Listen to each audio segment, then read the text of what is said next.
Oh, usah ya. Paling kita hoy, paano sulit lang so ha kasi. Ah, ile no hawa wa hawa wa hawa. Paano so ba train man nila hoy. Don timi ano ko eh.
India. What do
Okay, sama.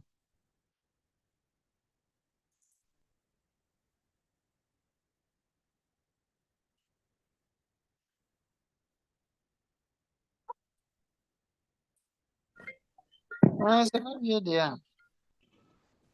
Hey, hey. They say, who join this Zoom now? Oh, they say, who join here? I don't know. They join, but meant to interview. They can't, workshop.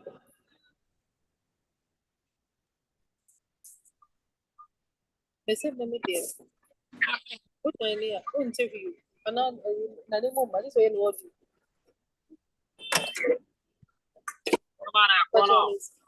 They say, so who join here? This is a many audio now.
Preparing slides and samples, making sure we understand the intricate details, the messages within. They ensure the results are accurate to fight against the wind. From blood tests to cultures to tissues under glass, they analyze the data, making diagnosis pass. Monitoring treatment, a puzzle they unfold. The unsung heroes of healthcare with more than purest gold. Clinical scientists with expertise so deep, they delve into the mysteries, secrets diseases keep. Developing new tests, pushing boundaries wide for better diagnosis with knowledge as their guide. From blood tests to cultures to tissues under glass, they analyze the data, making diagnosis pass. Monitoring treatment, a puzzle they unfold. The unsung heroes of healthcare with more than purest gold. So raise a glass to these heroes on Biomedical Science Day. For the health of every patient, they pave a clearer way. Their dedication, knowledge, a force you can't deny. The silent warriors of medicine, with a twinkle in their eye.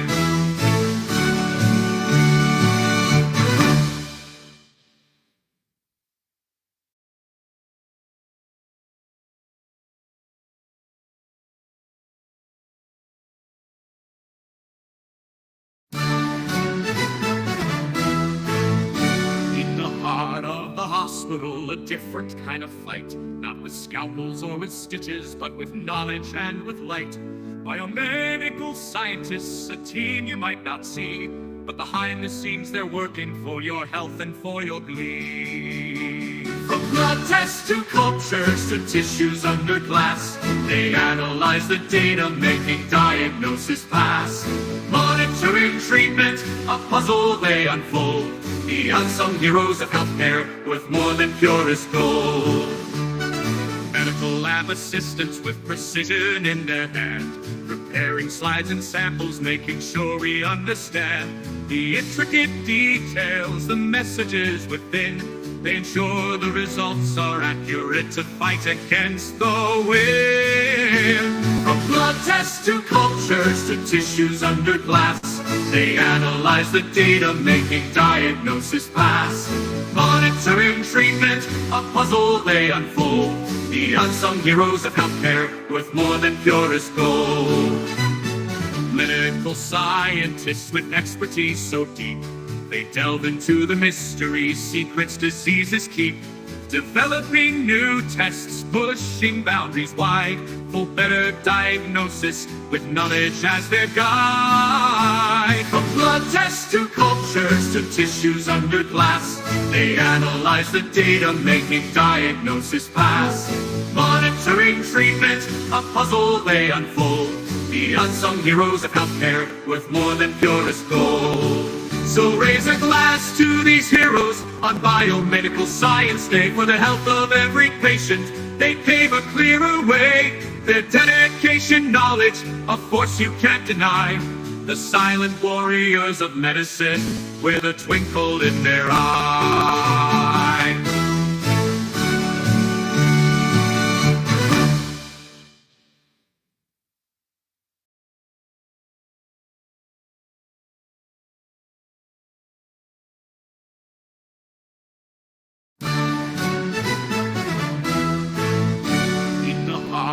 Hospital, a different kind of fight. Not with scalpels or with stitches, but with knowledge and with light. Biomedical scientists, a team you might not see, but behind the scenes they're working for your health and for your glee. From blood tests to cultures to tissues under glass, they analyze the data, making diagnosis pass. Monitoring treatment, a puzzle they unfold. The unsung heroes of healthcare, with more than purest gold. Medical lab assistants with precision in their hand, preparing slides and samples, making sure we understand the intricate details, the messages within.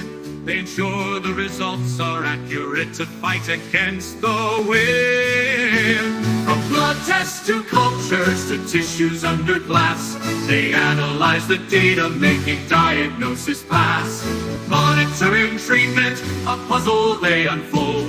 The unsung heroes of healthcare, with more than purest gold. Clinical scientists with expertise so deep, they delve into the mysteries, secrets diseases keep. Developing new tests, pushing boundaries wide, for better diagnosis, with knowledge as their guide. From blood tests to cultures to tissues under glass, they analyze the data, making diagnosis pass. Monitoring treatment, a puzzle they unfold.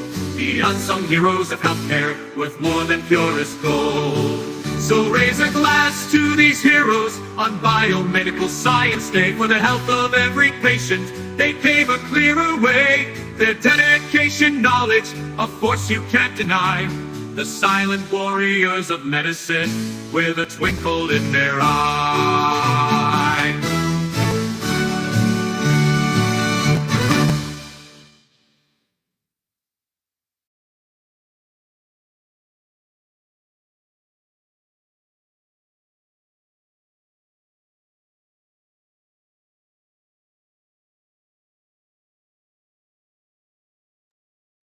So, good evening once again, colleagues.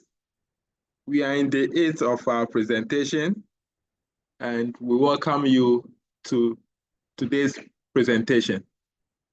We are ending with Dr. Gifty Boatin today, and at this time, I invite Dr. Gifty Boatin to take over the floor. Thank you very much, James, and good evening to everyone once again. Allow me to share my slide so that we can see.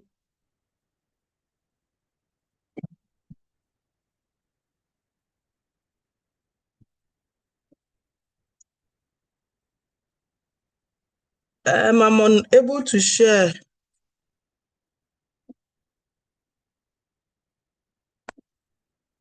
Okay.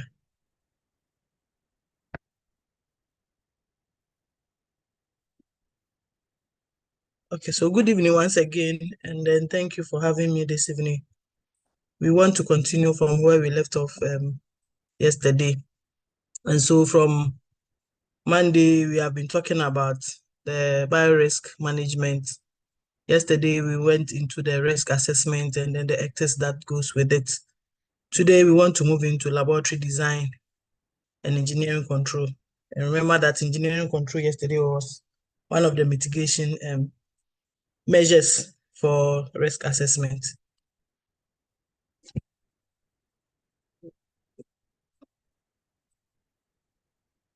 So at the end of today's discussions, we want to understand the significance of the designs of our lab and how it is important in minimizing risk. We want to know the key principles of effective laboratory layout, and then we also want to discuss engineering controls. And so I would want to find out from us. There's a statement that says that laboratory design is the most important step in ensuring the laboratory is fit for the intended laboratory activities. Can we discuss this? Yes, who can? Why is so? Just to set the tone for our discussions this evening. And as I always say, these topics are not new to us. It's a refresher of the things that we have been doing. They're saying that the laboratory design is the most important step in ensuring the laboratory is fit for the intended laboratory activities. Is that the case? Yes, who is trying to help us set the tone for today's discussion? Yes, Dr. Gifty. Yes, sir. If I may take one. There are diverse aspects of it. The why. Okay. I will take one aspect of it. Ergonomically, looking at the picture here, it's an ideal lab. Ergonomically, when we look at our labs, the chairs we use compared to the benches, there are a lot of challenges. That people go home with back pains because they have to either bend in doing microscopy or overstretch. There comes a time that people will even have to put notebooks under the mic so that it will come to their height. Yes, some have to put notebooks on their chair.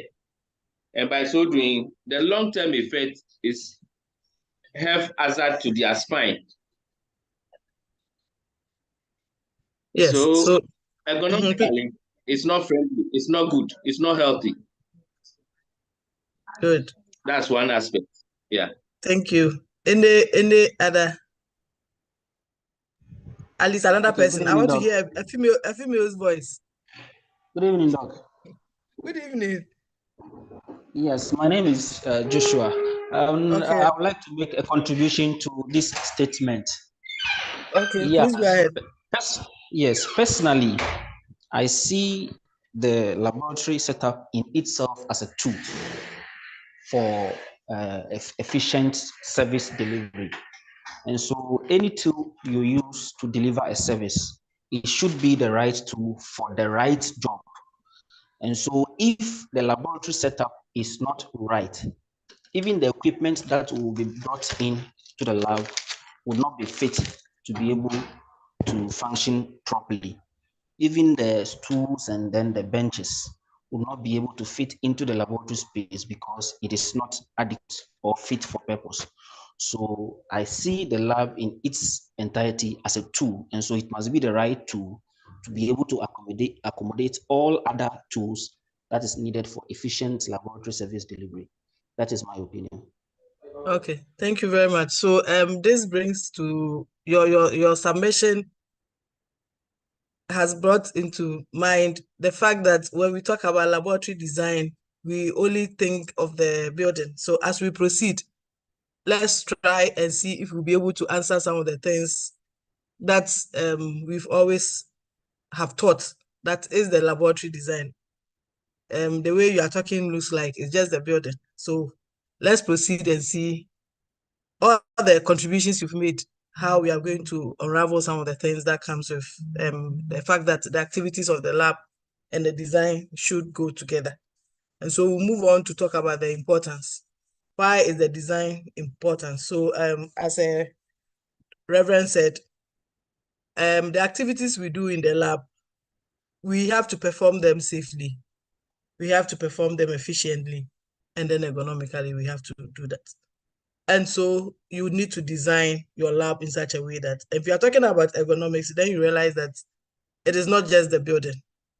There are other things that will come into play to get your design complete. And this is one thing that I want us to take home. You have to design your lab in such a way that the personnel, the specimen, anything that you are doing there, the waste, you can perform them safely. The major and important thing is that the design of the lab is supposed to provide safety to the person, to the environment. And in case of emergency, you should have sufficient space for personnel to move quickly and be assessed. So there are times that, as I said the last time, we have to have some of these things in our mind.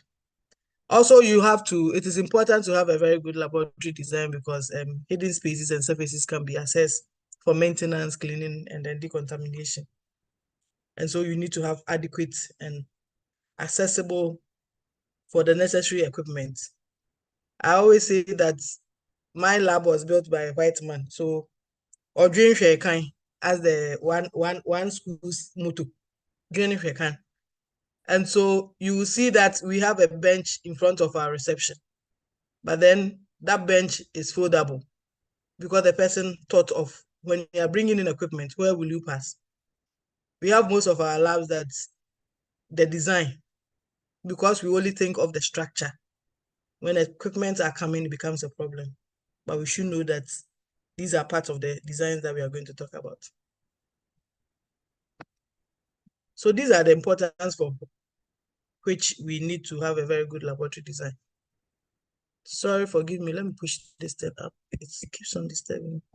Okay. So as I said, we must design and construct our labs so that we'll be able to maintain the intended purpose. So each time that you hear that a lab is being built, the first thing we need to ask ourselves is, what is the purpose? What are we using it for? That will help us to know what to put in and what to do. We have to design it in such a way that those of us who are going to work in there, we are safe. The environment is safe. The community is safe. And to be able to do some of these things very well, what we talked about yesterday is the first thing that you have to do. You need to know the risk that will be associated with, and that will come with the work you are going to do in there by doing what we call the risk assessment. So risk assessment, risk assessment, risk assessment. You hear it all the way through. So, but what are the factors that would influence our design when we are building a new lab or when you are renovating a new lab? Sometimes we have old labs, they say they are renovating for us. They renovate and then the state of the design is even worse. But what are the factors that we need to look at? We have to determine how to manage the biological and chemical hazards that we are, not only these hazards, but because we are talking about biorisk, I will just restrict ourselves to the biological hazards. All the hazards that comes with the work we do. When we are designing a lab, we need to know that these factors, we have to know them because they will influence how we put it up. Other factors would also include the fact that you have to drive the planning and the design of the facility. So these are things we also have to look at. You have to look at the risk in there. Is the risk, whatever you're going to do, is it low, is it high, is it medium? But to be able to achieve this, the other factors that we also have to look at is that we need to do what we call the risk assessment. And yesterday we talked extensively about that. And during the design, the selection of a specific containment should be based on a comprehensive risk assessment. But this is where we normally will not do. We just decide that, oh, this facility, this hospital needs a lab. This district needs a lab. Nothing else goes into it because automatically when you are building a hospital, a lab should be attached. But as to what we intend to use the lab for, we don't think about that. And so we need to always do our risk assessment before we think about the design. And as we said yesterday, bio-risk assessment included to identify, so you have to identify your hazards or your threats. You have to evaluate them, determining the risk that will come with them. Is it acceptable or not acceptable? You need to prioritize some of these hazards and threats. And then you have to know the controls, because as you do the assessment, remember that mitigation controls are part. And so it guides you to know what to put in the building, what equipment to come in to reduce risk.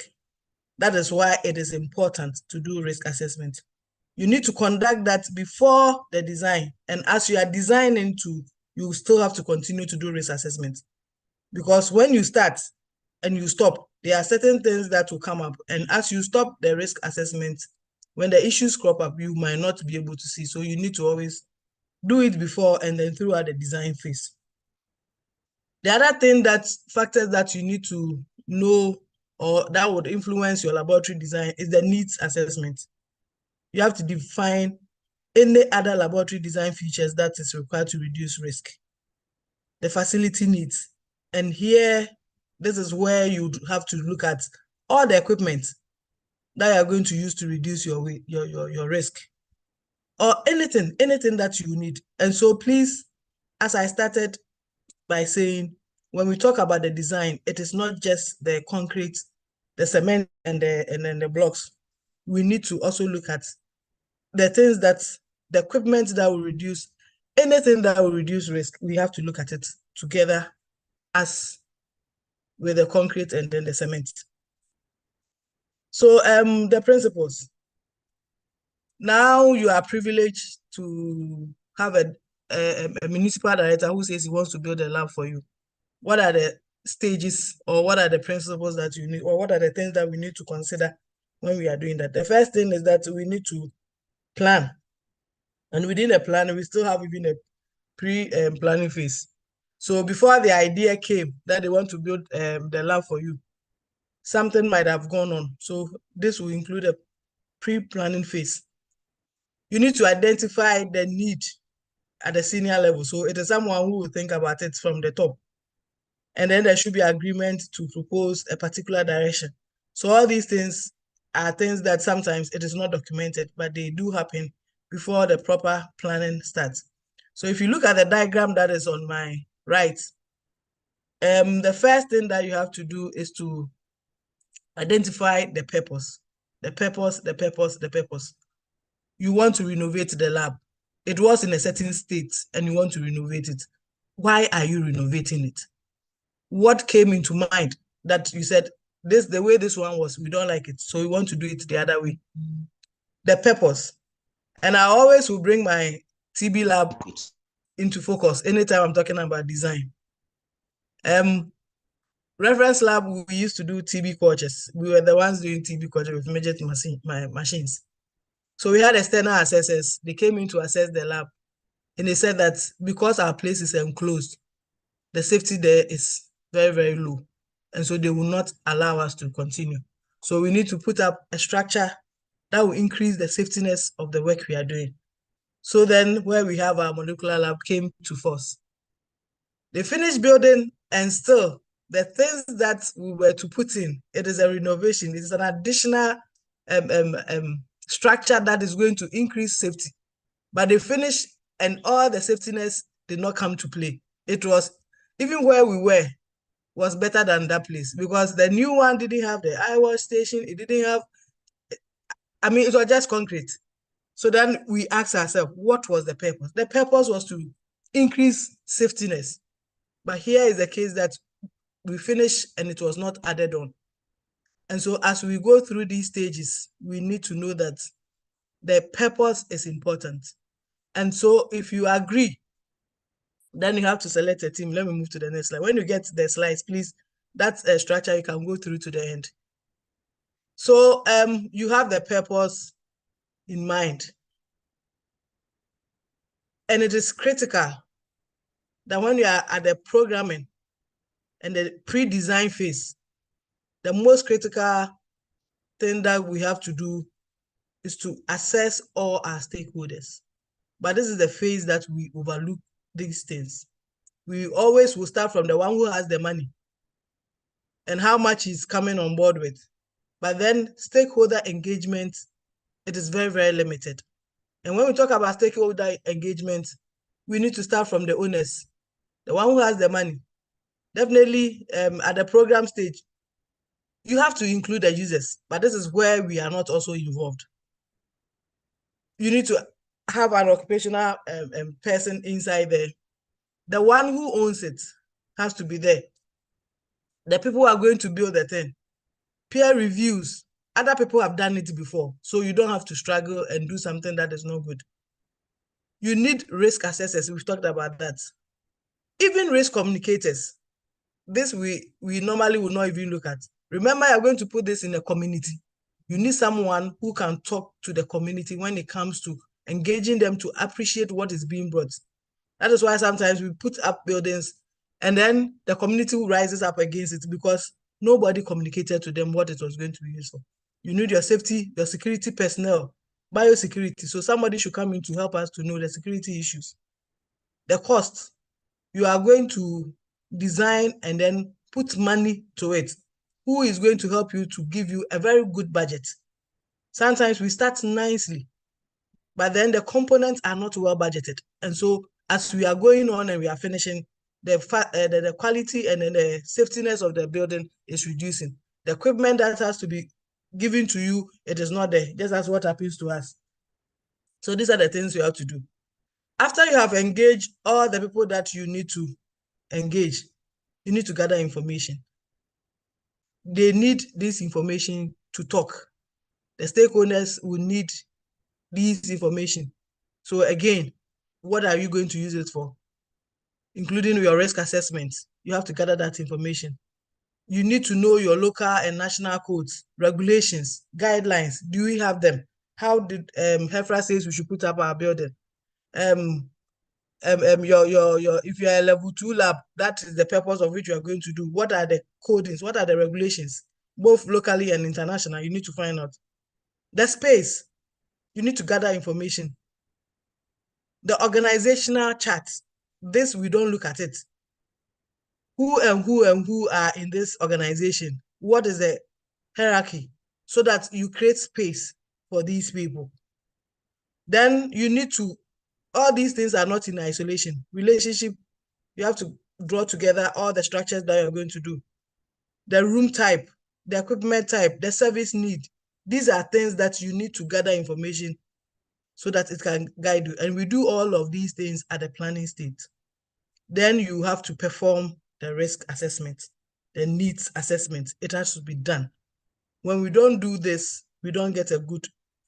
And it is at this planning stage that we really need all the inputs. Because if you look at the diagram that I have here, the graph I have here, it is at the pre-designing stage that you have to bring all the nitty-gritties into what you are going to do, and you are going to cost it. So if you have any change, if you have any information, it is at this stage. If you try to bring any impact after the pre-designing, you realize that you are going to increase your cost. So please, it is the planning phase that we need to make all the engagements so that we can get a very good. Still at the planning stage, you need to establish the nature and purpose of that. I've talked about that already. The details of the work that will be performed in that lab. All the equipment that you need. Remember, it is about safety. It is about protecting yourself. It's about protecting the community. It is about protecting the environment. So please, you need to do that. You need to make sure that you have really analyzed the equipment you need. Realistic costs, as I said, we start and then realize that I didn't have but it's all because you are not someone who can budget very well. So get someone whose work is into that to help you. Don't try to cover all the space. I know you tell me that, dog, these things you are talking about already, we are not part, so why are you even worrying us? But these are the things we need to know so that when we are called upon, or even if you are not called and you have the opportunity, you can give insight. I need to establish the key deliverables of the project milestone. So each phase, you need to know at what phase and what output do I need to know at each of the phases of the project. And you have to do that at the beginning, at the planning phase. Now you have planned, you want to do the design. At this stage, you need an architect, you need a safety officer, you need a security officer, maintenance personnel. We leave them out and we do the things. And then when we are done, we say they should come and service for us. They come and then they destroy our things for us rather. This is the stage, the design stage is where you do the back and forth. If Dr. Somo is here, we are into one of such developing a lab. There's a lot of back and forth. This is the stage that this is the stage that your concept design, how you want the outline of the lab will look like. Then you need to really draw it, the schematic design. And here you have to have in mind that the public and the private space should be separated, where you have your patients, where you have your clients, and then where you do your tests, you have to think through the flow of analysis. What are you going to do there? Where samples will start and where waste will end. You need to think about that. And in so doing, it helps you to zone your lab from the least infectious state to the highest. And then layers of protection, security. How secure is your lab? You have to think through. Then you have to have a detailed design. You budget, and then you have to start the procurement. If you look at the diagram I have on my right, this blue one, it gives you a schematic way of going through to the end.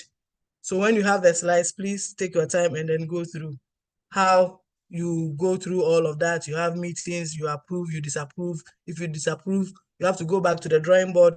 You start all over. These are things we have to do before we start designing our labs. Now you have the drawings. Everybody is happy. All the stakeholders are happy. You have to go and look for the site, the products and materials to be used. You have to document. It is very, very important. Then you have to do the actual constructions.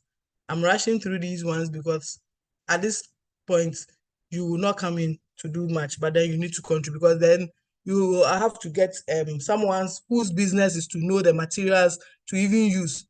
If you are close to the sea and you have a fabricated lab, you should know what will happen. What kind of materials are they going to use? These are things that we have to think through. Then the actual construction. Then we have to test. You have to run a test in the lab before we do the commissioning. But sometimes we finish and the lab is just the concrete and the cement. There's nothing there, as I had with my own. Then you have to accept. Somebody has to accept. Sometimes the people who accept these things, they know nothing about it. But then they will hand it over to you. You move into it, then you realize that 2 days time it is leaking. We need to certify it, and then you have to recognize it.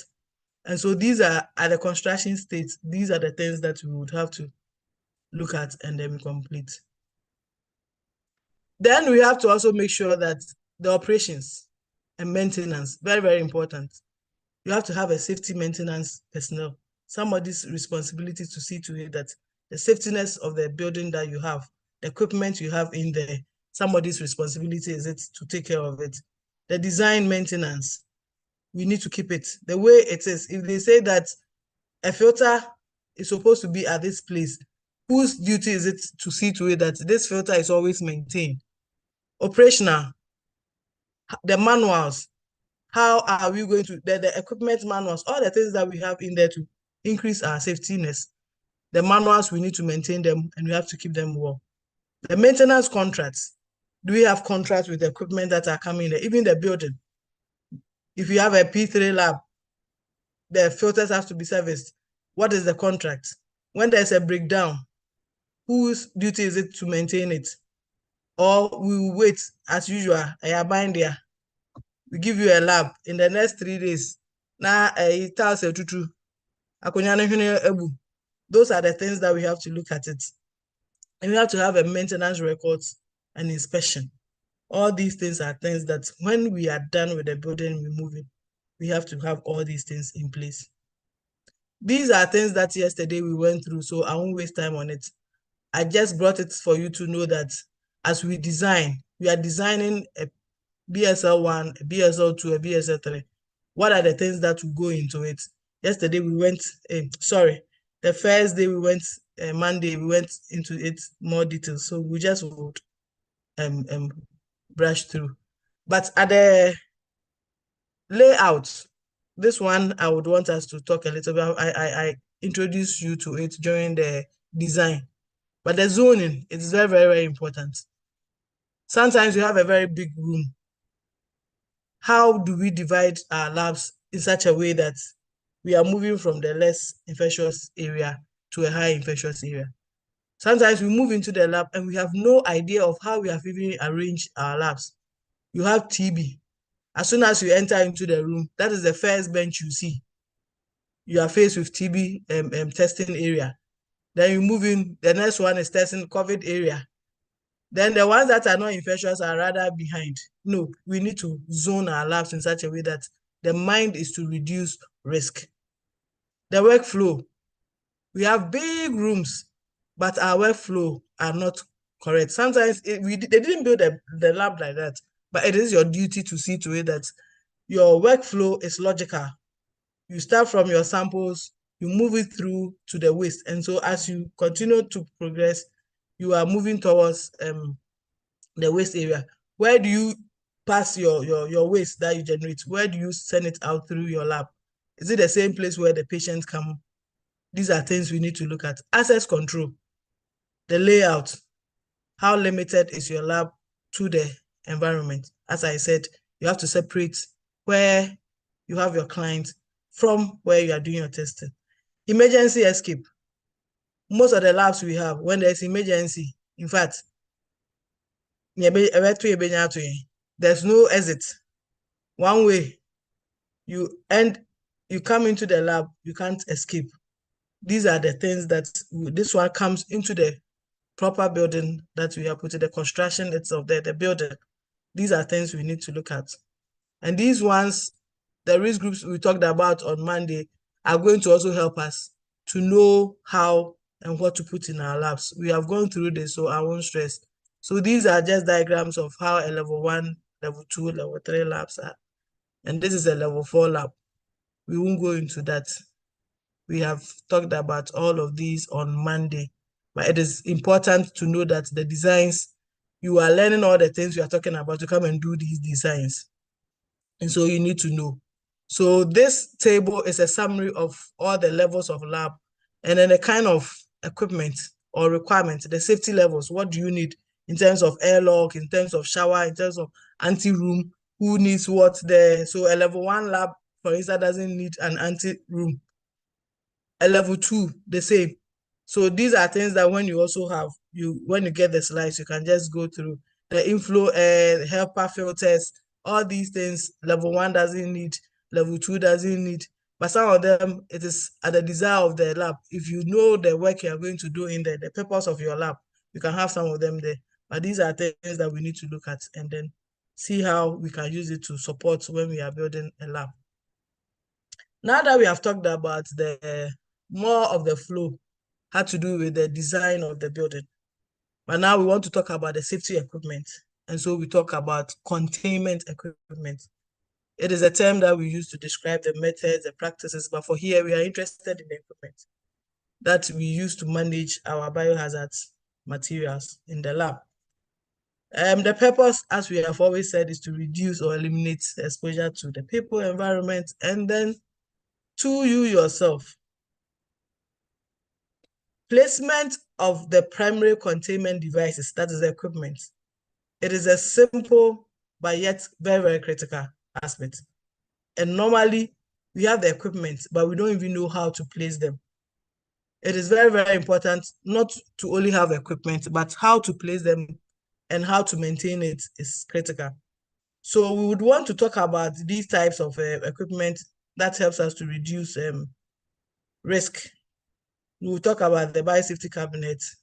The BSL 3 and 4, we spoke about it on Monday, so I'll take it out. We want to look at the chemical hoods, glove box, but glove box, I won't go much into details, but the principle would be the same with other equipment that I'll talk about. And so in terms of ventilation, the equipment, we are grouping these ones under ventilation equipment. And so for chemical fume hoods, laminar clean benches, and the biosafety cabinet, we'll take them one by one to know what they are. I remember when I joined the service, the first test I got was, do we have a safety cabinet? Quickly, I said yes, because when you enter reference lab, then you see those two big equipment in there connected to the exhaust. And so I said, oh, we have a safety cabinet. Until I started getting trainings in some of these areas, I thought all those ones were safety cabinets. So today, we'd want to see the differences. And if you have one in your lab, how are you using it and how are you using it to protect yourself? So for the fume hoods, they capture chemical vapors, sweep them away from you, the worker.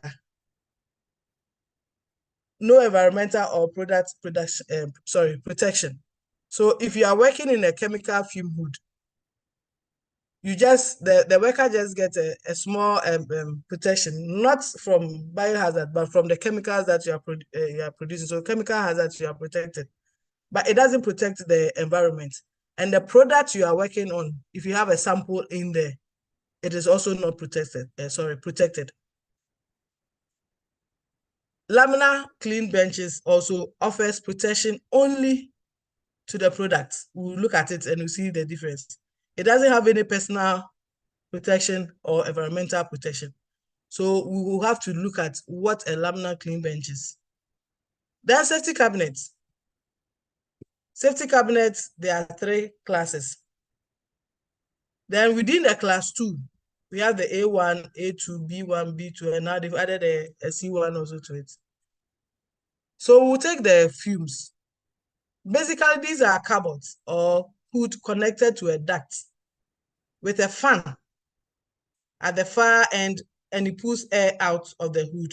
So it expels it into the atmosphere. So it is just the chemicals that are coming to you that the fan will pull it out and then it goes. So one, it is just the chemical that is not coming into contact with you. But then the protection against biohazards or biochemicals,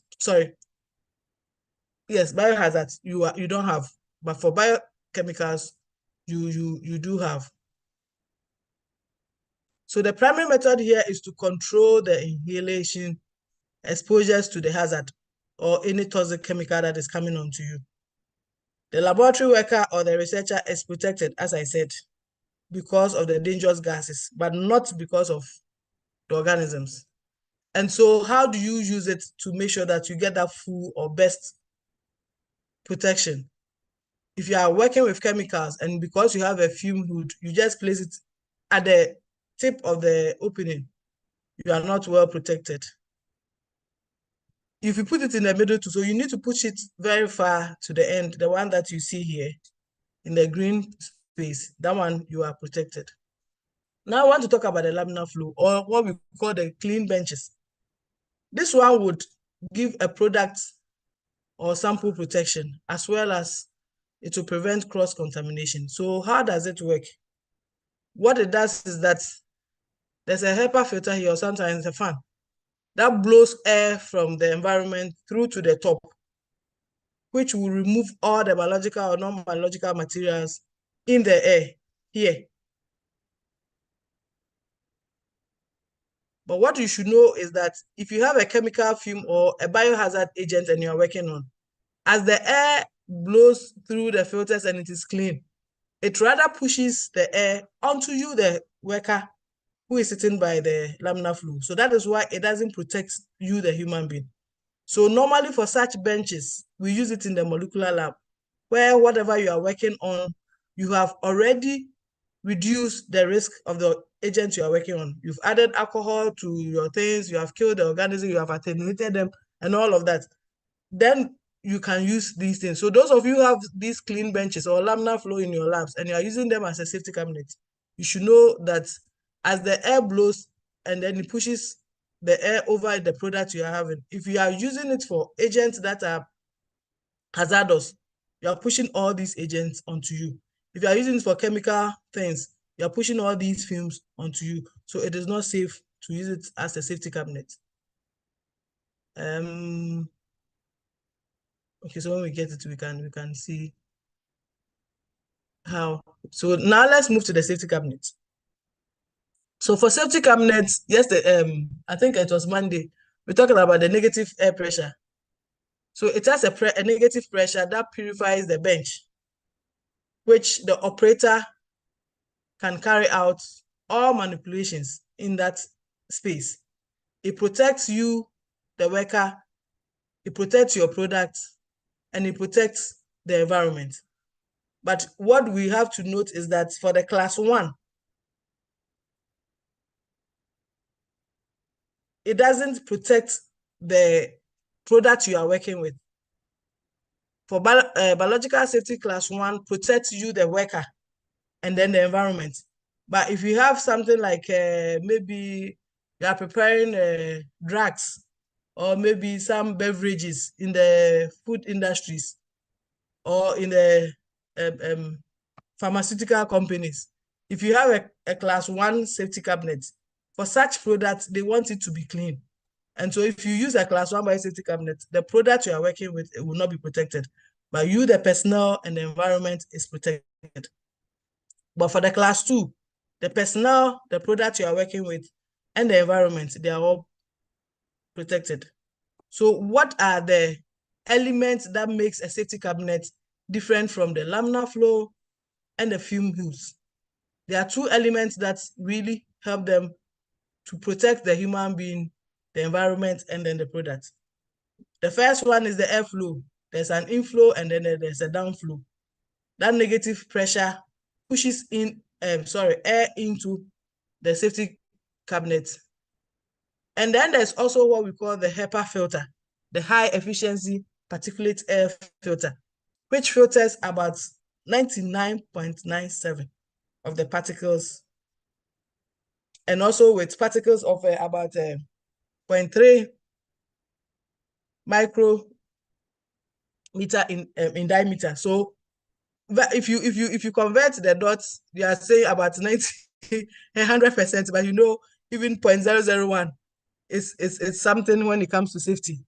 So these 2 elements of a safety cabinet makes it what it is. The first 2 we talked about, the laminar flow has the filters, but the directional flow is such that it doesn't protect you. So please, we should take note. So we are going to take these cabinets one by one and talk about the flow. The most important thing is the air flow. Where does the air passes and where does it go and how does it come back to protect us? That will give us an idea to know how to even work within it when we are using a safety cabinet, the things we need to do. So for a class 1, as I said, it has only one filter, HEPA filter. So the negative pressure will draw air from your workspace into the cabinet. It goes through that HEPA filter and then it is filtered your product will be in here. But remember, I said the class 1 doesn't protect your product. So if you are working on anything here that you need protection for that particular product, the air from the environment is not clean. It will pass through it, and then it goes through the HEPA filter. The air that comes out is clean, but the air that passes over your product, it is not. But remember that it won't come back to you. So you, the personnel working in a class 1 cabinet, you are free. Sorry, you are protected. And so as the air from the room enters the workspace, there's this fan that draws the air into the HEPA filter. It is filtered, and after passing through the HEPA filter, there's a clean air that is connected to an exhaust, and then all that goes out. So it is 100% no circulation, recirculation for a class 1 biosafety cabinet. Now let's move to class 2. And the class 2, I said we have A1, A2, B1, B2, and then there's a C. So we want to talk about the A1 and then the A2. They are virtually, the difference is not much. I have a table down there that will give you the vast, what makes the differences. So let's continue, and when I get to the table, I can talk to it. So this one is a class 2 type A2. For this, it has 2 HEPA filters. We need to take note. And so the air from the environment of your room will be pushed because of the airflow into what we call the grill. When you have, those of you who have safety cabinets, you see there are holes in front here and there are some behind. So as the air passes through, I'll use this one to demonstrate. It goes through the grills, it comes down here, then it comes back through this one. You see there are grills behind here. So the front grill and then the back one. So the air will come, and then the fan will pushes it into the first filter. So as it goes through the first filter, it comes into this space where, because we have 2 filters, there's a negative pressure built in there. Some of the dirty air that has passed through your product, it goes out and it is clean. Then some that would also be pushed back because of the pressure. The air that comes is what? Clean. And so that is the one that comes to protect your what? Your product. So for a class 2 cabinet, the product is protected, the human being is protected, and then the environment. So you should know that there's about 70% of the air that is clean coming back to do recirculation within the space you are working with. And so it is very, very important that when you are working, these grills are not supposed to be covered. If they are covered, the air will pass over it and it won't go through how it's supposed to work. And then you are not what? Protected. So we need to take note of that. This one is class 2 type A1. When you get the slides, the differences are not much. The difference has to do with the amount of airflow and then the recirculation, how much percentage is being recirculated. This one is a class 2B. The differences are not much, but what you should note is that there are 2 HEPA filters that allows your product to be protected, the human beings to be protected, and then the environment also protected. But this one is the class 3. The class 3 also has 2 filters. There's also a filter in the inlet. So for the class 3, there's no open space. For the class 2, there's an open space here. But for the class 3, we only would have our workspace through the glass. Everywhere is covered. Even where you put your sample is also covered. And there are filters in there. That helps your product to be protected and yourself also protected. And for a class 3 safety cabinet, every manipulation that we do in there, it is done inside the cabinet. So these are the things that we need to take note. So the difference between this and the class 2 is the fact that this one, everywhere is covered. There's no open sash, and then it works, the airflow works just like the class 2. So when you have this table, it summarizes all that I have said. So before you would want to go through all that I have said, if you are a beginner, please come to this table and then try to appreciate what I have said. Then you can now go and look at the airflow with this in mind, and then it will guide you. So the class 1, as we said, the characteristics that what is the protection? It is personal and environment, no product. You have an open front, a negative air pressure, exhaust, HEPA filter that is connected outside. The A1, it has an open front, about 75% of air is recirculated. The inflow is about 75%. So the difference between that one and the A2, as I said, has to do with the inflow of air. Here it is about 100% inflow velocity. And these are the things that distinguishes them. The protection is for personnel, environment, and then the sample or the product you are working with.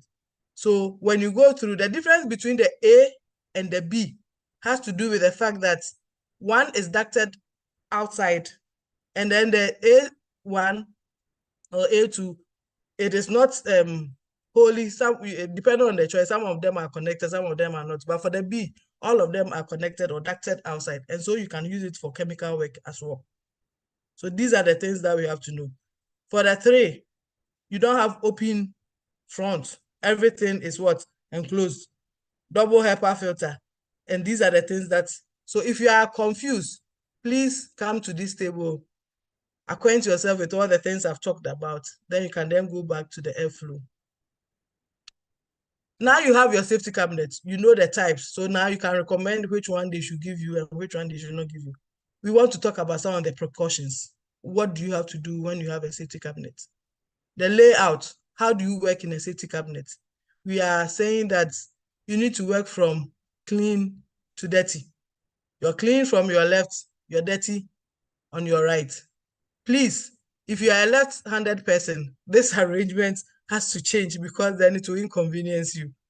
So we need to know what to put in and what not to put in. So clean materials are normally on our left, and then we work towards our right with dirty things. So you put your waste on your right to dispose of all your waste in there. And as I said, if you're a left-handed person, this arrangement has to be changed for you. So with all that I have said, now let's also talk small. You have been quiet for some time before you ask me the questions. This is a typical safety cabinet that we took picture of. And with all that I have said, do you think that we are being fair to ourselves? And we are happy working in such a safety cabinet? Yes. Is this something that we need to encourage? No. Yes. So you see our grills are covered with the tissue. So for such a safety cabinet, if you put it on, the air from your environment of the lab will just pass through this. And then if you are working on a sample that has to be protected, it will not, because the air will just pass through. It will not go through the grills for it to come behind here. You see the grills at the back here. Gloves are everywhere. You see where the disinfection is. It is somewhere else. And these are what we don't want to see. Please, when we are working in the safety cabinet, we need to be orderly. So more on precautions. How do you start the biosafety cabinet? You don't know who might have come to work in when you come. So please, before you start, clean up small, perform some about 5 minutes before you start operation. It is necessary to disinfect the benches, the workspace in advance. You have to check the airflow, the velocity of the airflow, because it is that one that helps you or that protects you before you start. And this can be checked on the screen in front of you where the indicators are. It can easily be checked. The right amount of air that should flow in is, as soon as you put it on, you see that it is indicated. If it is below, you need to work on that. These are things you know already, PPEs. Then when you are stopping, you have to disinfect and clean the work area. Again, some 5 minutes cleaning. Always you have to wash and disinfect your hands after work. These are things we know. Ultraviolet lights, they are not required in biosafety cabinets. But if you have them in your cabinet, there's something that we need to do. You have to make sure that you clean it weekly. because you need to remove any dust or dirt that may block the germicidal effectiveness of the light. If you don't have it, it is not a problem. But if you have and you want to use, always you have to make sure that you are cleaning it, because then the effect of the germicide is not being well looked at. So please, let's take note of that. Still on the maintenance, it is recommended that each time you clean the area, the interior walls of the safety cabinet when you are done, before and after, it is very, very important. You have to keep the front shutter opening height to the specific level that the manufacturer says it should be. Please don't add your pressure and push it beyond. As you do that, you are not protected, because then the velocity of air that will flow into it will not be as it's been directed by the manufacturer. You have to minimize the number of items that you put in your work area. Some of us have turned our safety cabinets into stores. That is where we have all our media, everything is in there. Please, it is not good. And as I said earlier on, do not block the grills. Please, that is where the air will pass to protect you and then the sample you are working on. So take note of that. As you are working and there's infectious material being spilled, the way you have talked about to work on your spill kit, or how to handle your spills in the lab, it is the same thing that you have to do. That is why you have to have a spill kit around you when you are working. Please, open flames should not be used in a safety cabinet. Some of us want to do our microbiology in there. Unfortunately, we don't have disposable loops. You don't have the loops incinerator. We are using Bunsen burner and we want to put it in the safety cabinet. It is not recommended. This is because it disrupts the airflow and therefore it is dangerous and it can also be volatile. So please, don't let us put open flames in our safety cabinet. Still on the maintenance, all equipment that you put in there, you have to do surface decontamination. It could be alcohol, it could be bleach. But if it is bleach, you need to add water after the cleaning. You have to apply water to clean it as well. And as I said, the UV lights, they are not something that if it is not there, it is a bigger issue. But if it is there, make sure that the light must be turned off while the room is occupied to protect the eyes and skin from any inadvertent exposure. Check the inflow and the downflow velocity, as I've said. And normally you will see it where all the indicators are. You have to check what does the manufacturer says the inflow should be. If it is below, if it is above, work on it before you start working. Then calibration and certification.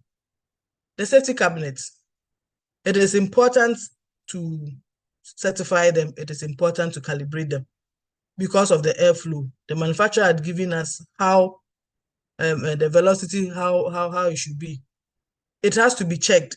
The HEPA filters, remember, they are trapping all the dangerous goods that would have come to you. And so you need to always check for its efficiency. And these are things that are done by specialists. You cannot use your eyes to see. Before, we had only people coming from Nigeria through TB to come and help us. But now we have some private companies, Manu Lab, and then we've also trained 2 of our biomedical engineers, Ernestina and her friend. They haven't had a full, but then they have some tools that they can do something. They have to go and do the last part of their training, and then they are fully certified. But if you call them, they can support you. They are the Ghana Health Service in biomedical engineering headquarters. So you need to do that. You have to make sure that the site installation assessment, it is done. And these are done anytime you move the equipment, anytime you change something, anytime, but it is recommended that if you don't do at all, at least once a year, somebody has to come and look at it. And you have to take notes. The parameters must be met by the manufacturer's specification. So it is not at your whims and caprices. It is what the manufacturer says it should be, is what you do. So if you are bringing in somebody, make sure that the person knows all the things about that equipment. the codings and things the person knows. Otherwise, they come and they mess you up, and then you would be in danger. Don't also be happy to have a safety cabinet if you cannot service them because of all these things we are talking about. It is to protect you. So if you can't do the things that will keep them in that state of protection, of protecting you and the environment, then you don't have to have it. We want to talk about the buildings itself. We talked about the P3 lab and then the P4 labs on Monday. They also have filters, so we have to look at it and make sure that the flow, the maintenance, it is done and it is done at the right time. These are things that we need to know. And this one has to do with the building itself. This one, it is not the equipment. So we are done with the design. Now we want to talk about the engineering controls. As we said yesterday, it is part of the mitigation measures. The measures. So engineering controls are anything that is built or installed that separates people from chemical, biological, physical, any hazards. So all the things I have described, the hoods, the safety cabinets, the glove boxes, and all of that, these are things that, and we have talked about it. The controls, we have talked about that. At this juncture, I would want to pause more and ask, with all that we have heard, are there challenges in our laboratory designs? I don't have to ask this one, but I'll leave it for our discussion. So keep all your challenges in mind. And when we get to the discussions, we'll talk about it. In conclusion, you need to understand the significance of the laboratory design in minimizing risk.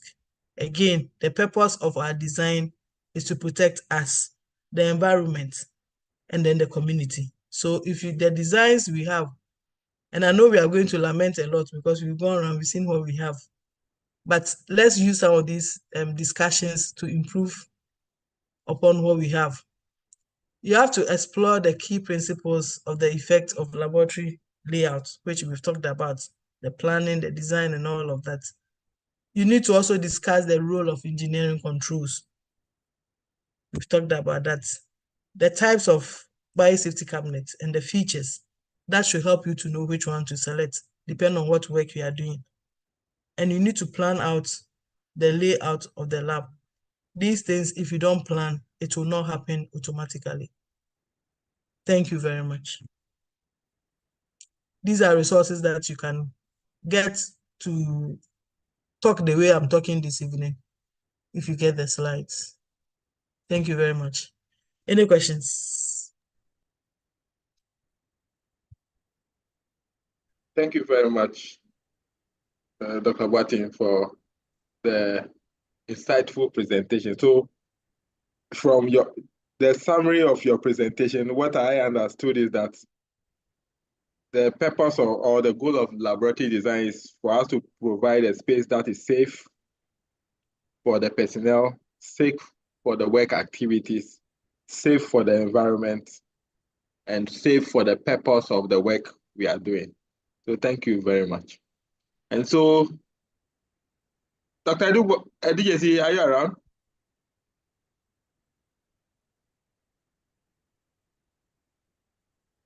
All right, so I will start and Dr. DJC will continue. Obed, I guess you want to ask a question. Kindly unmute and ask your question.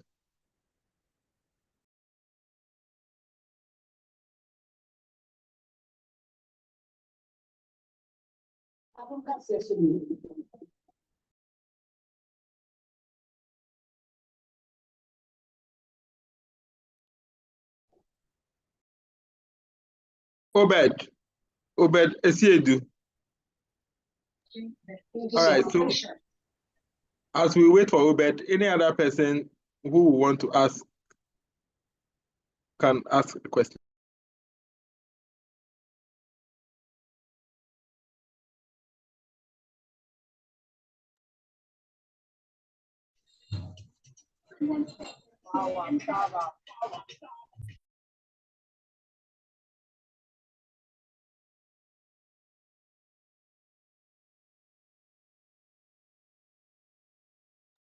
Doc, I think the questions are not flowing, so we can look at the discussion you spoke about, the challenges with our lab design. I think that will open the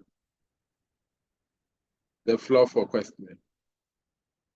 Okay, so then we can anybody at all, because we are here to take some of these CPDs to improve upon what we have. As I always tell people, the lab is already built.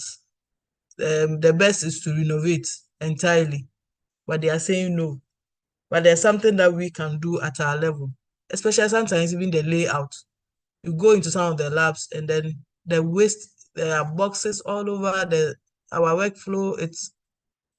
So these are things that we can discuss. So let's discuss it in a way that we ourselves, we are taking the lead, so that when we have the opportunity to get more money and we want to innovate, then we can make inputs. Then also when you have the opportunity for a new lab, please, as I said yesterday, they won't come to you. Let us move with this knowledge and try to guide. A change is not drastic. The change we want can be incremental, but I know in the end we'll see the light at the end of the tunnel. So we can start the discussion. Thank you.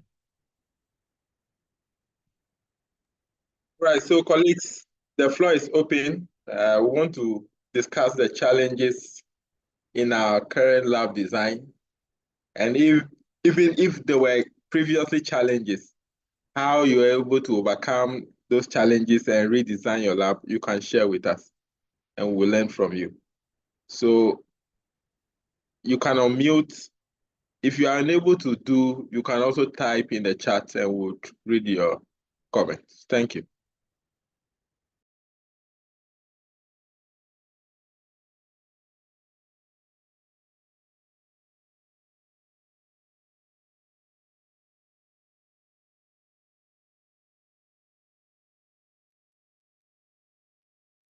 Hello, good evening. Good evening. Okay. Thank you, Dr. Gifty. I would like to know from the association perspective, what was our input in the design of the Agenda 111 hospitals? Because I know that I went to Ghana East and I realized that the same designs are going to be replicated in other parts of the country. And I don't know whether we made inputs to change the design so that it will be useful to us as laboratory workers. So that's the first one. If there are any inputs, I'll come back again. Thank you. All right, thank you very much. So I think we started the advocacy on this platform.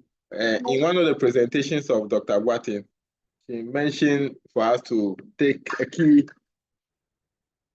key role in design. Can you just give me a minute, please?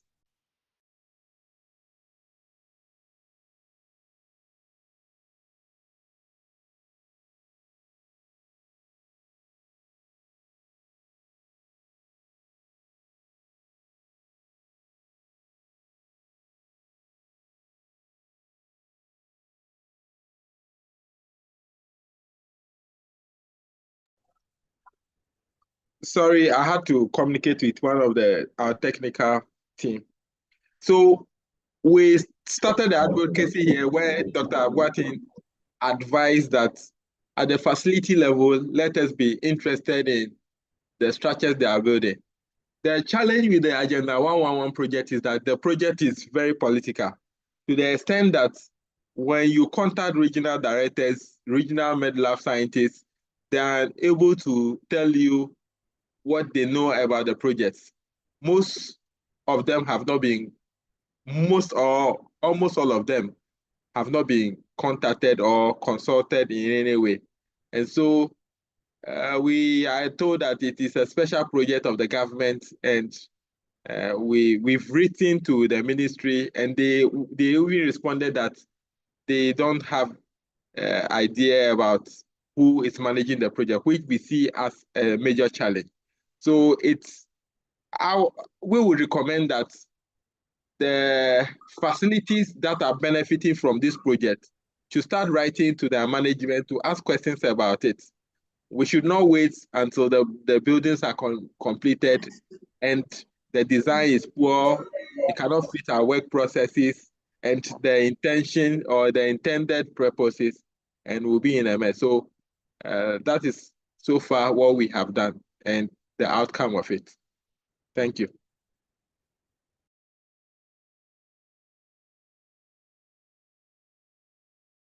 Thank you, and over. Okay, GS. Yes. Yes, sir. Another thing that I want, Dr. Gifty made mention of apart from the layout that we do have, when it comes to equipment purchase, I think that should also play a major role in our design, because some of our lab bench surfaces cannot even accommodate the equipment that is brought into our labs. And I think that is something that we must also look at, because if you are bringing equipment that we have to reconstruct the lab to meet the equipment, then it's not going to work. I went to Noguchi and I realized that all the equipment that they place on their benches fitted onto the bench, and there's no hanging, any hanging equipment or any of the equipment hanging over the table. And so I think the area of procurement in relation to our equipment and all those things must be taken into consideration when we say they should buy equipment for us, not just the fancy equipment, but whether it will fit within our workspace for our safety, as we said, and for the proper use in the lab.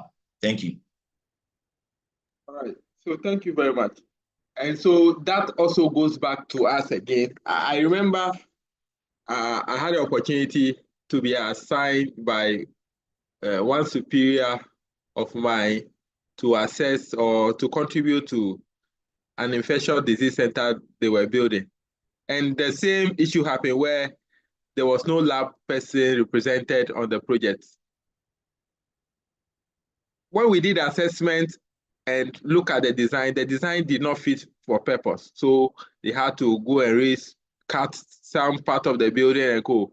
Finally, they blamed us that they had buried pipes and other things into the wall, and we have caused them to lose money. But the truth is that when facilities are being built on lands or locations where we operate, let us be interested. It is sometimes difficult that they will get to 80% of the project or 90% completing stage, then we come and contribute. So as soon as we see them cutting salt for the project, let us be interested and let us write. Sometimes talking alone is not helpful, as Dr. Gifty advised. It is said that we speak a lot, but we don't put things on paper. So let's write. Let there be evidence that some of these things are done. And one of the challenges that another infectious disease lab, the equipment they brought could not be used because they did not seek proper input. And one of the places, what we realized was that they even put securities at the place. So the place was not accessible to anybody. And so if you don't write and you don't complain, nobody will mind you. So it comes back to us as leaders and as lab managers to take the right steps at the initiations of the project so that our voice can be heard. Thank you very much. Dr. Thank you. Let me add this one to what you said. There's something that I just learned about this week. Some of us are in positions that we are not lab managers, but we have some high informal influences on our med soups and things like that, on our directors. Sometimes even the political space we have, we are not the managers, but our influences are great. I would plead that we use some of these influences to do what we want. As I said, at the national, we haven't also been in a space to look for where these projects are being done. I think we need to work from here as well. But normally, I like the working from where we are, because if we leave it at the national, I might not come to your facility. I don't even know where it is. And so let's start from the ground whilst we also do the top work. Thank you.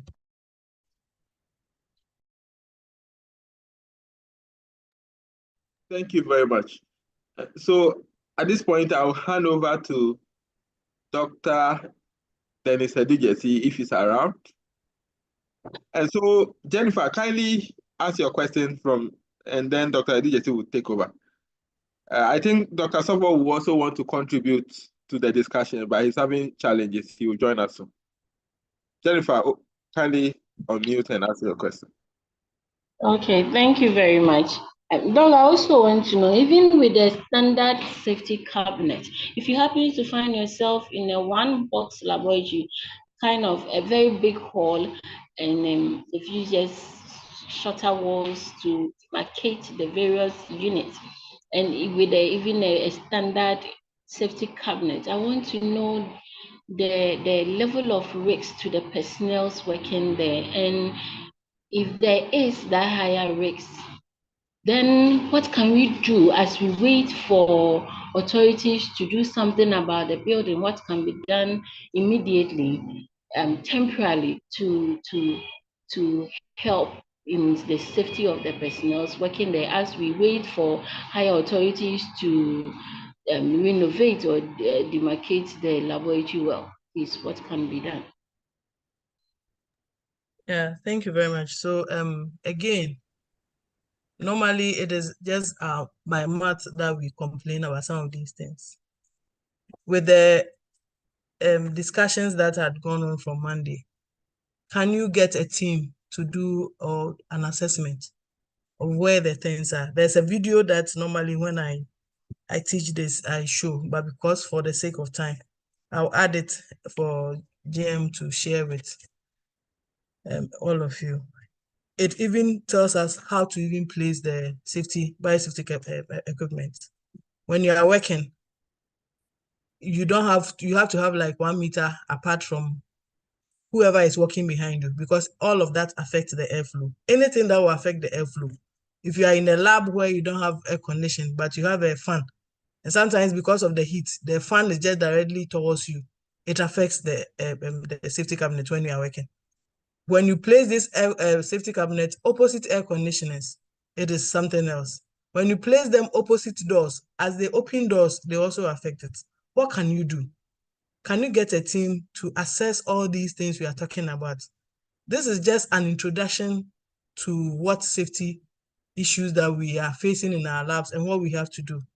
Please get more documents, all the materials that I added at the end. Let's read more and then do assessment and put it into writing. Then you can meet with your stakeholders, your managers. It cannot be gidi, sir, but gradually they will appreciate it. Can you even bring them there?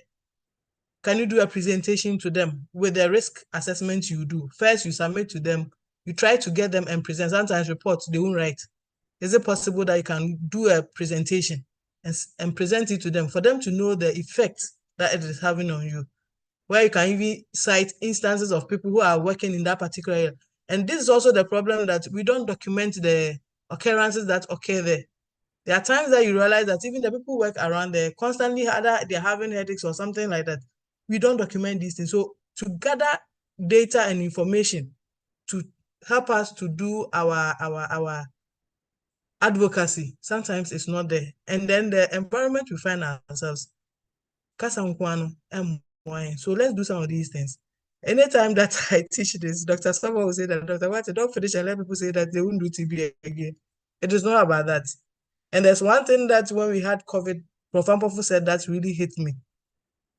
We were asking for the fact that we need glove boxes, we need safety, and it was like, but you guys have been doing TB all this while. Is it now that I'm going to fight for these things before you do COVID?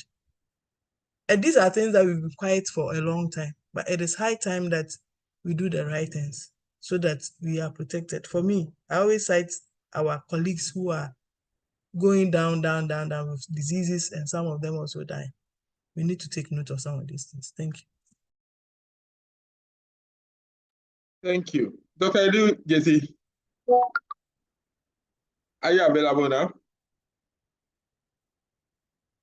Okay, so Philip.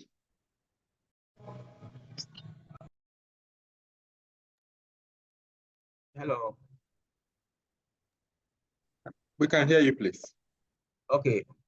Please, I want to have a view from a doctor when it comes to PPE in lab as professional.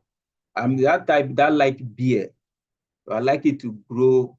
So in terms of personal protection, I want to know, would they advise me to shave it down, or is there any measures for me to take when it comes to working in the lab as a safety protection for me personal, or anybody who would like to? I know hair is covered, but when it comes to beer and other PPE.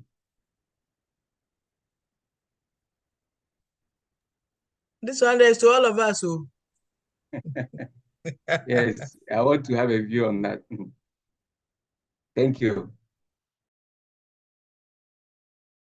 The man, you have been keeping the beer, so how comfortable is it when I finish that card?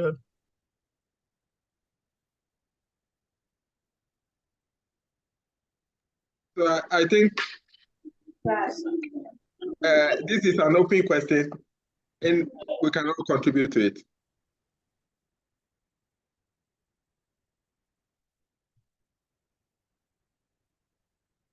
Okay, can I come in? To some extent, it's a way of attracting infection to ourselves. A typical picture is the use of the microscope. From the eye, the nose to the mouth. There are a lot of things we do that introduce contamination. Take example, you are using gloves indiscriminately on the mic. You use it to adjust the eyepiece. It's contaminated. You put your eye on it to examine. You introduce infection into the eye. You are working. You are using, you are talking. You are producing aerosols from your mouth. You are chewing gum. You are absorbing aerosols. That be it the fan or whatever it is, wet prep. So likewise, the long beard could easily trap these aerosols. So to the best of my knowledge, it is not advisable in the lab to keep long beard as young guys of today are doing. Why will you protect the hair and cover it and then leave the beard? It's a way of absorbing or trapping aerosols, and you carry these infections home. If not just home, within the work environment, you carry it from one bench to the other. So it's not the best.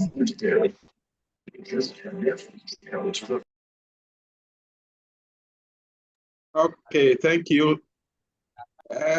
Mrs. Elizabeth Sobo.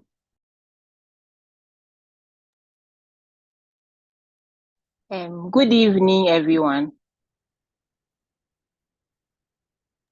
Good evening.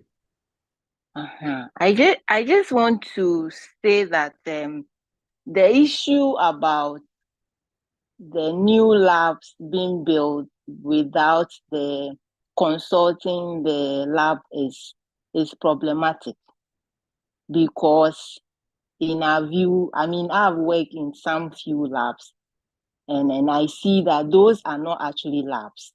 I mean, sometimes they build a hospital and then they just remember that, oh, we need a lab, and they'll just put you in some small room.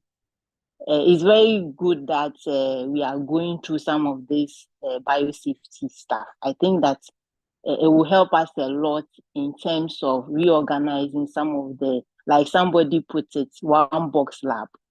So I was thinking that now that they are going to build, I mean, properly designed hospital, then they would have put into consideration those safety risks. So I'm really surprised that Dr. Gifty is saying that they haven't been consulted from the national level. And I just want to suggest that it's not too late. I think there are more hospitals they are building. So they should send maybe something like a letter, like they are saying to ask the DC levels to send letters. They should also send a letter to those people who are building the places so that they can put in those safety precautions while they are designing the lab. Because it's becoming an issue. It's not proper. If you see some of the hospitals they have built, sometimes I wonder who will work in such a lab. So I just want to, I mean, those bosses like Dr. Gifty and the rest, I mean, they are near the powers. I know that it's sometimes difficult, but it's not too late. They can still put an input. And like you are saying, this is to all of us. If you are building, they are building some near you, and you can put some input, let's do. And it's not just by talking. Let's add letters to it so that in future, if we refuse to use the lab, I think that we have some kind of evidence to show that we actually told them to build the lab in a certain way and they didn't do. And I know that there are consultants all over the place that can build the labs to the specification that we want. That is one. Two, I want to say that it's not only the beard, even the ladies. In our time, for instance, you don't see any of the guys keeping beard because it was one of the ethics. You can't keep, these days you go to labs and there's beard all over the place. They leave the hair. The ladies also leave long hair. So I'm just advising the young people that it's not because we don't want them to be indulged in some kind of fashion, but it's for the safety. And sometimes it's not only to yourself, it's to everybody, like Dr. Iku was explaining, it's to everybody. You get those kind of infection, you spread it along because your hair is so long, and then you touch here, you touch the doorknobs and all over. So I just want to say thank you so much to Dr. Gifty for enlightening us in this kind of biosafety, security, and the rest. Thank you very much. Thank you very much. So, Amma. Yes, it's unfortunate I have to use Ama's phone, but I think the essence of the beard is not to be condoned in the laboratory at all, based on the code of ethics. My name is Dr. Dom GS, so it's not something that would have to think of fashion in the lab. No, it's a no, and it's one of the things that we carry infections to the house because most of the times when we are stepping out, we don't comply by those safety rules and all that. So it's not something that should be explained. It is wrong. And once it is wrong, there's no way to cover it by way of fashion. But with the ladies, they know they would have to cover their hair and all that. But come to think about all these things, you will note that even wearing of earrings and wedding rings and all that, which shouldn't be complied. I mean, we turn blind eye on all these things, and it's not the best. You understand? And we are creating a lot of problem to society, which is against one of the laws of public health. You understand? So I think we shouldn't condone it at all. It's everybody's business. I could put it that way. Thank you. Thank you. So, Dr. Doom, I think you will cut your beard. Yes. Yes. GS, you are right. I'm one of them. I'll work on it. All right. So you have repented. You cut your beard. Yes. I've repented. Thank you. All right. Any other contributions or questions? And if PRO is around, he can take over.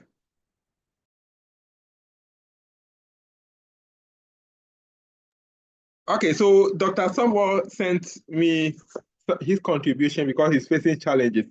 And his contribution is very much important. I think one of the goals of these programs is to look at how we can also influence policy. And he's recommending that we should try and look at how we can suggest to academia or impress on our colleagues in academia to include in their curriculum issues of biosafety and biosecurity and teach it in the schools, and also quality management systems. And so these are things we will take up as a professional body and work with the organizations and the regulators in that regard. Thank you. And so, Yes. Yes. Yes. Good evening.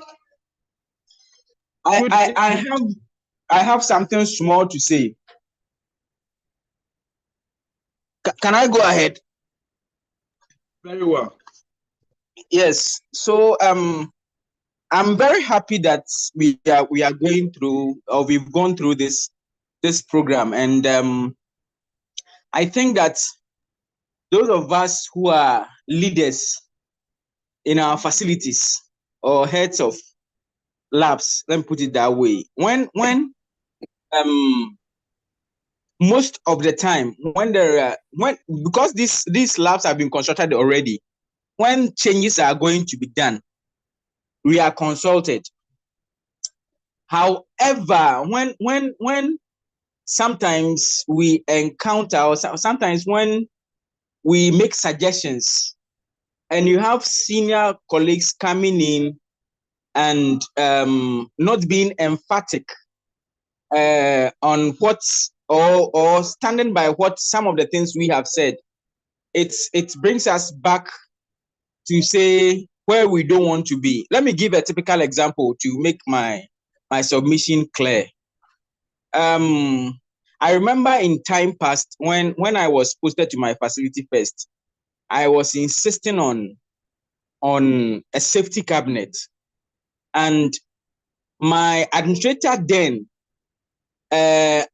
told me to look for the prize and give it to him. So I did all that. I submitted everything to him. And then a senior colleague came to my facility, and they were having a chat, and it was this issue with TB something, and he was like, oh, they can prepare it outside. And from that time, the administrator never gave attention to whatever we were discussing earlier. So it's good that we are all being put to the same level. And so I also admonish the senior colleagues when they come in, things that were being done that we didn't know, now we are moving on, and so they should help us to move on. Thank you very much.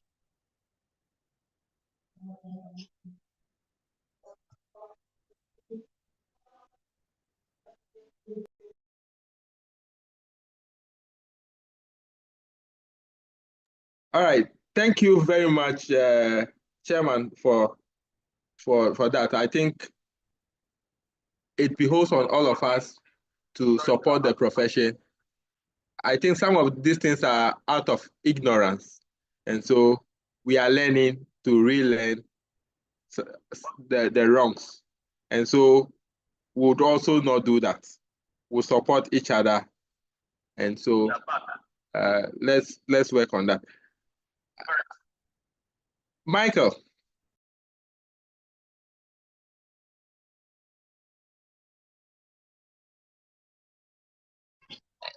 Thank you, sir, for the opportunity. The little contribution I want to make is, I think we shouldn't be afraid of writing.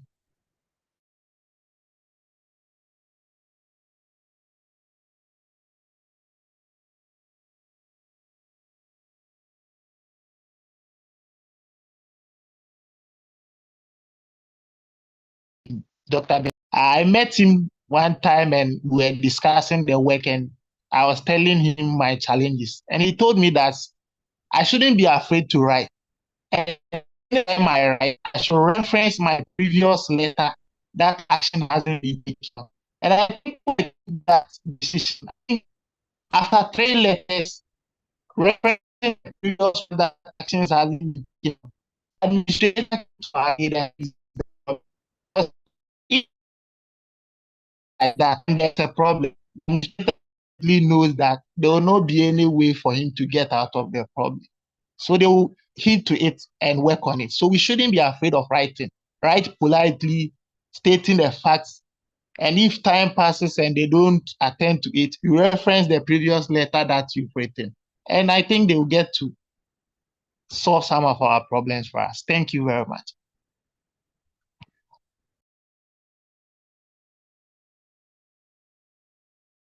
All right, thank you very much. Mrs. Sofo, are you still contributing? Or is the old hand? All right. And so, Hey, sorry, it's an old hand. okay. Dr. Watin, I think we have no questions for you. And so we should be summarizing. So we invite you to give us the summary and also the take homes for the 3 days. Hello. Okay. Hello. Hello. Yeah. I would like to find out. You see, our lab keeps growing because we might have started with a lab that was just doing TB. I'm sorry, maybe full blood count. You have one machine in the room there, and then as it expands, and you need to ensure that your design meets the functions that you or the new rule that is being put on us. How do we ensure as laboratory people that these things, so that it doesn't remain in that small corner? Because if you want me to do more work, that means that a new expansion has to be done. And maybe in the design, do we say they should break the room, let's say another room for us, let's say we have another room, we join the room and then we fit in those equipments and then that's all, then it becomes a new lab. Or we ask our duty bearers that we need a new structure. Because in most cases, it's like we are using a smaller space and then they look for a bigger space with one door, no other place to work, come out, and then you just redesign it just to meet the new function that they want, the role or function they want you to do. How do we ensure that we do not fall back to the old ways of doing things?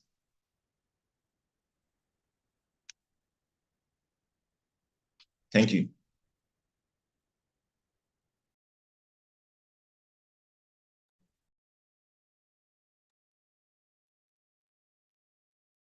Hello. Yeah, hello.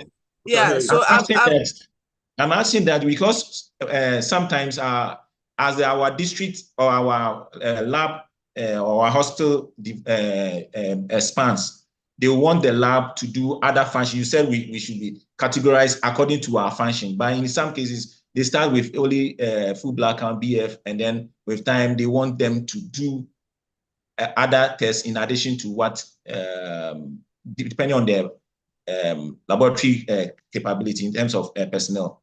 Now, if they are to expand, what should they do? Let's say the hospital say we are giving a bigger room. Would that be enough, or we still have to look at the design of that space that they are giving us and then say this one will be okay for us or this one will not be okay for us, and therefore we'll not move into it unless these things are done before we take up that new role of expanding in terms of testing? Okay, so thank you very much. So as you said, whether it is a design or where it is coming from, again, risk assessment. The lab was built for something. It is being upgraded. We are growing. They're asking you to do certain things.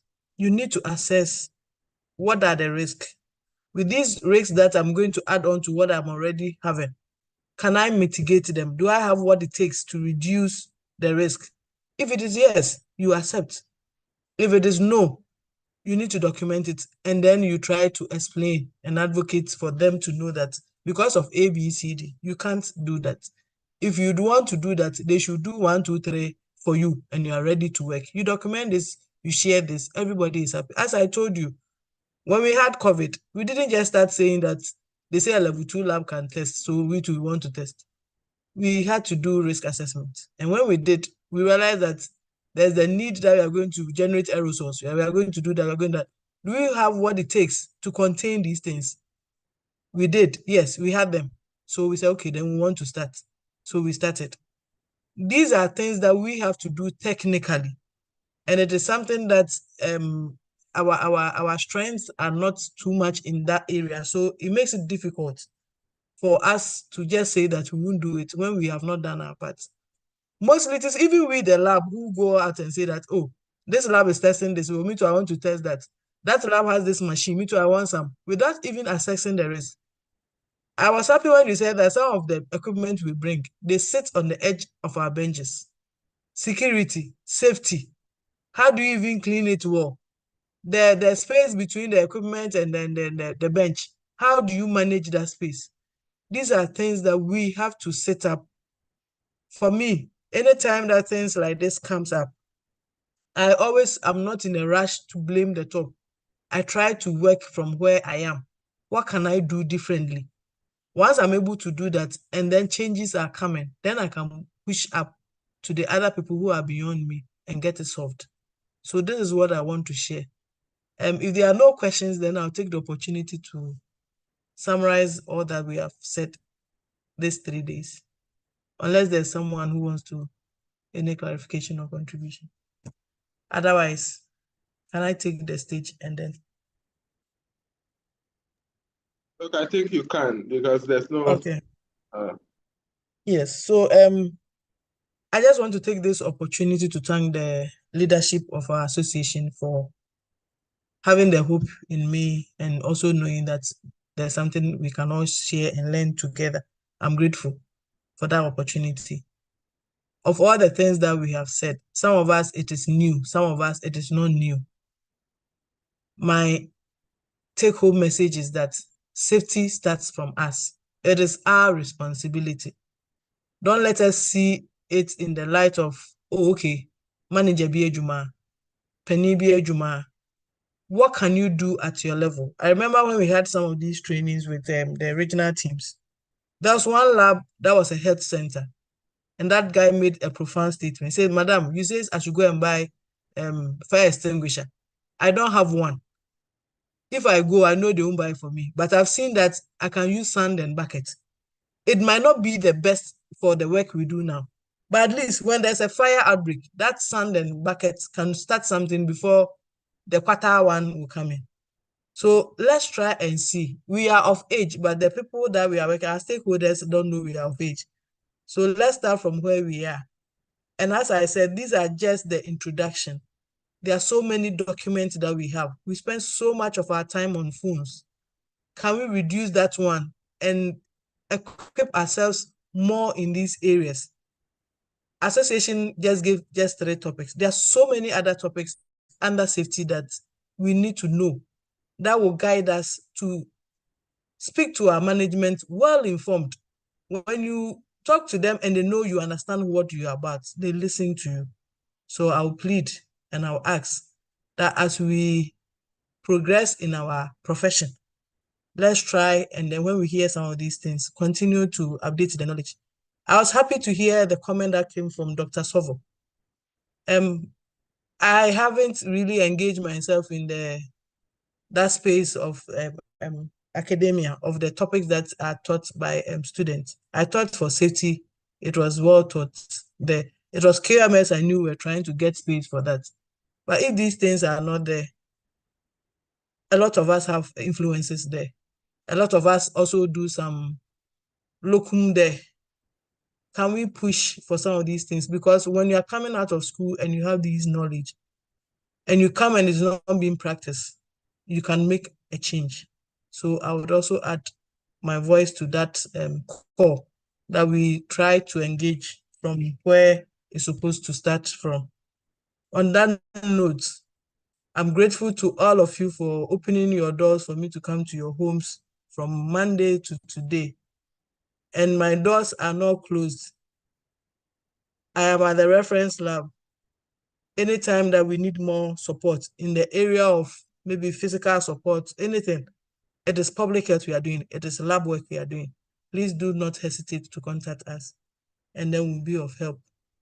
Thank you very much. Grateful to leadership and grateful to everyone. Thank you and good evening.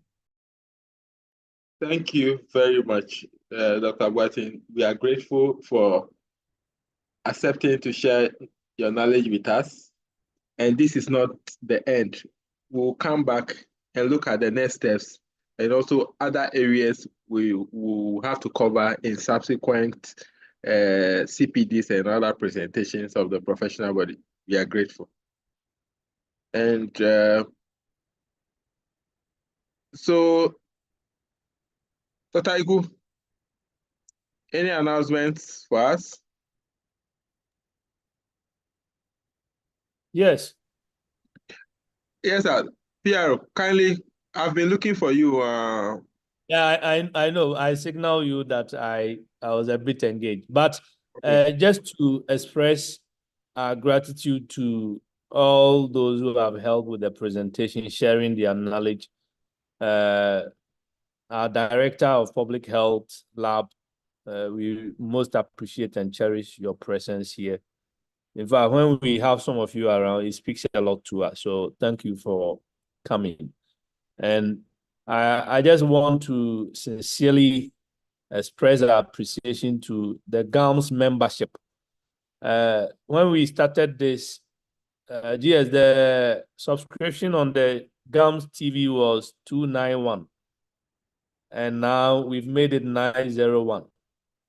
So that's very good, but we will encourage all of us to go and subscribe if we have not done so, so that we can get notification. Once this has started, we hope to always get experienced people to talk to us in diverse areas when it comes to medical laboratory practice, so that we all get the notification and can always visit the page and just get to educate ourselves. There's a lot that people are doing, and I think that we have to utilize some of these platforms to share them, to encourage people. So thanks to Gamls membership, the leadership, and everyone for bringing on board such experienced people. Reverend Ayiku, thank you. Yeah, before Reverend Ayiku comes in, I think we are also writing a history for the profession.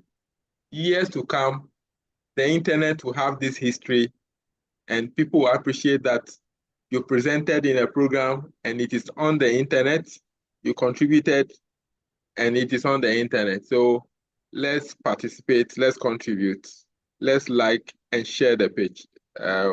Years to come, we'll be proud of ourselves. We'll listen to it and we'll say, I was in this program. I have also contributed to the development of the profession. Thank you. Yeah. So we will definitely bring live coverage of the strike action.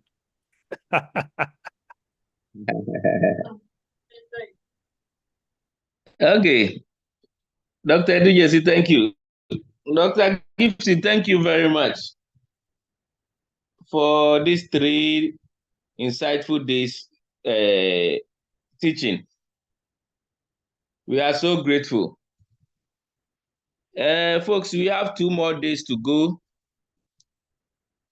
I will be having Dr. Francis Abeku Osha to take the 2 days. He will be handling ethics and code of conduct, which is very important aspect of our work. We want to learn more and be more equipped. There are a lot of issues within the profession, within departments, within facilities. There are issues with staffing, staff with management, laboratory management and their staffs. Management are complaining, staffs are doing this, staffs are complaining, management is doing this. I hope that 2 days left, we will know what we are supposed to do, what we are not supposed to do. When something happens, what's the next line of action? So I will encourage all of us to be on time tomorrow, 5 p.m. to join and listen to Dr. Osha do justice to the topic. Thank you all for another fruitful day. Yes. Thank you, Reverend, and everyone. You're welcome. Yeah.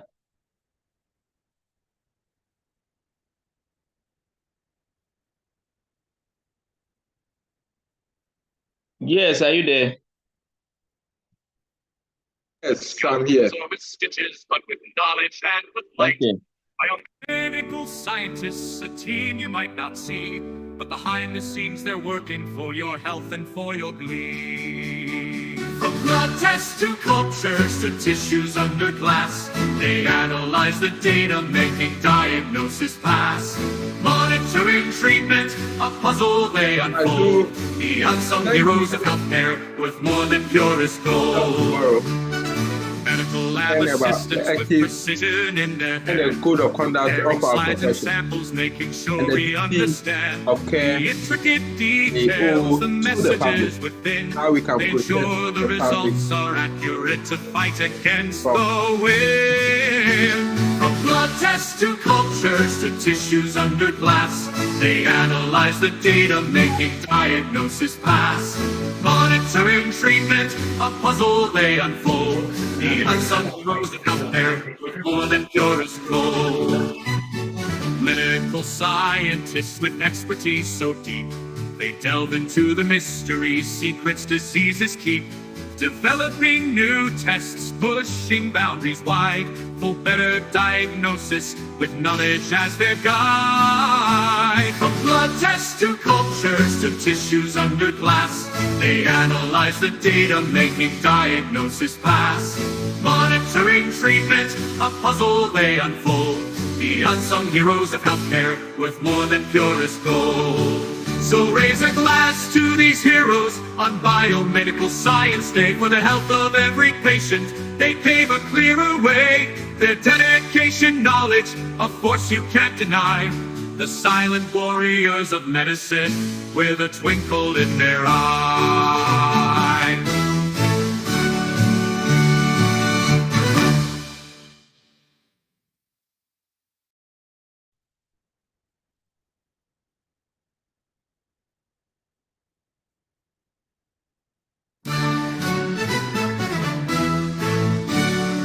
Heart of the hospital, a different kind of fight. Not with scalpels or with stitches, but with knowledge and with light.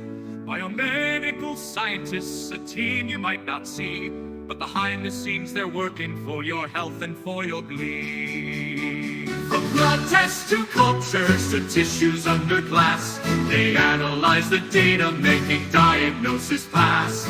Monitoring treatment, a puzzle they unfold. The unsung heroes of healthcare with more than purest gold. Medical lab assistants with precision in their hand, preparing slides and samples, making sure we understand the intricate details, the messages within. They ensure the results are accurate to fight against the wind. From blood tests to cultures to tissues under glass, they analyze the data, making diagnosis pass. Monitoring treatment, a puzzle they unfold. The unsung heroes of healthcare with more than purest gold. Clinical scientists with expertise so deep, they delve into the mysteries, secrets diseases keep. Developing new tests, pushing boundaries wide for better diagnosis with knowledge as their guide. From blood tests to cultures to tissues under glass, they analyze the data, making diagnosis pass. Monitoring treatment, a puzzle they unfold. The unsung heroes of healthcare with more than purest gold. So raise a glass to these heroes on Biomedical Science Day. For the health of every patient, they pave a clearer way. Their dedication, knowledge, a force you can't deny. The silent warriors of medicine with a twinkle in their eye.